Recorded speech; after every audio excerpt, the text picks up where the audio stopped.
নমস্কার। আপনাদের সামনে একটা টপিক নিয়ে আজকে এলাম, যেটা হচ্ছে জিরো এফআইআর।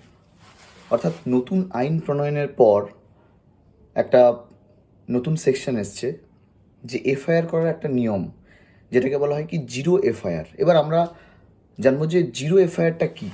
ধরুন আগে, অর্থাৎ এই নতুন আইন প্রণয়নের আগে কারোর কোনো প্রবলেম হলো, সে মামলা করতে গেল। কোথায় মামলা করতো? তাকে মামলা করতে হলে তার লোকাল যে জুরিসডিকশান আছে, অর্থাৎ তার লোকাল জুরিসডিকশানে বা তার এলাকার মধ্যে যে থানাটা পড়ে, সেখানে মামলা করতে হতো। এবার এতে কি প্রবলেম ফেস করতে হতো? দেখা যেত যে কোনো ব্যক্তি কোনো জায়গায় গেছে, গিয়ে কোনো একটা অঘটন ঘটে গেছে বা তার সাথে খারাপ কিছু হয়ে গেছে। সেই মুহূর্তে সে কী করলো? লোকাল থানা, অর্থাৎ সেখানকার যে লোকাল থানা, সেখানে গিয়ে তাকে মামলা করতে হবে। তো যখন মামলা করতে যাবে, পুলিশ তাকে বললো না না, এখানে মামলা হবে না, ও আমার থানার আন্ডারে পড়ে না, অমুক থানার আন্ডারে পড়ে, চলে যান। তো সে সেখানে চলে গেল, গিয়ে সেই পুলিশকে বললো, অর্থাৎ সেই থানার যে পুলিশ আছে তাকে বলছে যে আমি মামলা করবো, এরকম আমার সাথে খারাপ কিছু ঘটে গেছে। তো তখন সেই অফিসার কি বলছে, না না, ওই জায়গা আমার থানার আন্ডারে পড়ে না, অন্য থানার আন্ডারে পড়ে। অর্থাৎ যে থানা থেকে ঘুরে এসে আবার সেই থানার নাম বলছে। অর্থাৎ দুই জায়গা থেকে কি করলো, যে না না, ওটা আমার এলাকা নয়, সে বলছে এটা আমার এলাকা নয়, আর অন্য একজন বলছে এটা আমার এলাকা। তাহলে এলাকাটা কি? তাহলে কি ওটা কি, মানে কি বলবো, বর্ডার সাইড নাকি? নিশ্চয়ই তা তো নয় যে দুটো দেশ, তার মাঝখানে বর্ডার, জুরিডিকশন সমান, ওরকম তো ব্যাপারটা কিছু নেই। এবার এই যে জিনিসগুলো, এই জিনিসের ওপর ডিপেন্ড করে, বা এই জিনিস যে এই খারাপ জিনিসগুলো হয়েছে, নতুন আইন প্রণয়নের সাথে সাথে জিরো এফআইআর বলে একটা এফআইআর এসছে। সেটা কি? ধরুন দেখা যাবে, আমি একটা উদাহরণ দিই। আপনি যাদবপুরের বাসিন্দা ধরে নিলাম। এবার আপনার সাথে যাদবপুরের কারোর সাথে কোনো গণ্ডগোল হয়েছে, বা আপনাকে ধরে মেরেছে, বা আপনার সাথে খারাপ কিছু হয়েছে। আপনি কোথায় যাবেন? নিশ্চয়ই আপনার মনে হবে যে আমি লোকাল থানায় যাব।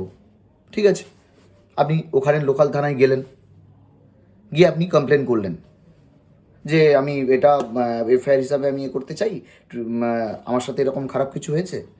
কিন্তু পুলিশ কি বললো, ও না না, ও সব হবে না, ও আপনি এখানে যান, আমি মামলা নিতে পারবো না।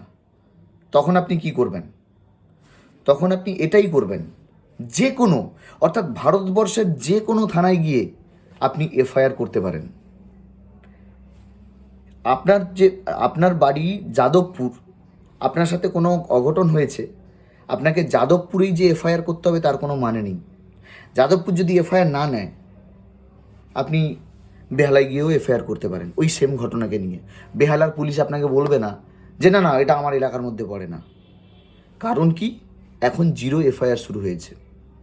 এবার যে থানা, অর্থাৎ আপনার যে লোকাল থানা, সে তো নিল না এফআইআর, অন্য থানায় আপনি এফআইআর করলেন। হ্যাঁ, সেই এফআইআর নেওয়ার পর কী করবে? ওই থানা থেকে আপনার লোকাল থানায় ইনফর্ম করিয়ে, অর্থাৎ এফআইআর নিয়ে নেবে, সেই এফআইআরটা ট্রান্সফার হয়ে যাবে। আর জিরো যে এফআইআরটা, সেই এফআইআর প্রথম কিন্তু ওই জিরো দিয়েই শুরু হয়, জিরো এফআইআরটা। অর্থাৎ জিরো এফআইআর মানে হচ্ছে উইথাউট এনি জুরিসডিকশন।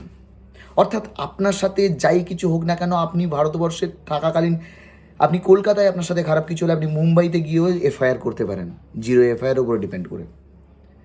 আশা করি আর কোনো মানুষকে এই যে এফআইআর করা বা মামলা করা বা কারোর এগেনস্টে অবজেকশন দেওয়া, পুলিশের কাছে গিয়ে আর হেনস্থা হতে হবে না। বলবে না এটা আমার এলাকা নয়, ওটা আমার এলাকা নয়, সেটা আমার এলাকা নয়। ঠিক আছে ভাই, তোমার এলাকা নয় তো কোনো ব্যাপার না, আমি অমুক জায়গায় গিয়ে এফআইআর করে দেবো। নতুন আইন প্রণয়নে এই সুবিধাটা আপনাদের জন্য নিয়ে এসছে, যেটা খুবই সুন্দর, খুবই ভালো। আপনাদের প্রবলেমগুলো অন্তত সলভের দিকে যাবে।